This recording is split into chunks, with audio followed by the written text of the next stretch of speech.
কত কষ্ট দিলাম দুঃখিনী মা, মার কলিজার মাঝখানটাতে লাথি মেরে দুনিয়ায় আসলাম। আমার মা অজ্ঞান হয়ে পড়ে রইল, আবার জ্ঞান ফেরার পর আমারে কোলে তুলে নেয়।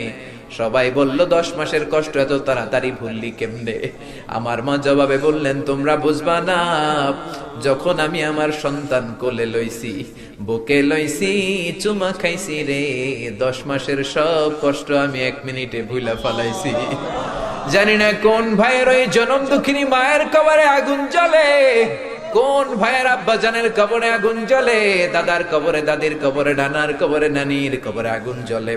আব্বা আম্মার কবরে তুমি আযাবে দিও না, দাদা দাদির কবরে তুমি আযাবে দিও না, নানা নানির কবরে তুমি আযাবে দিও না।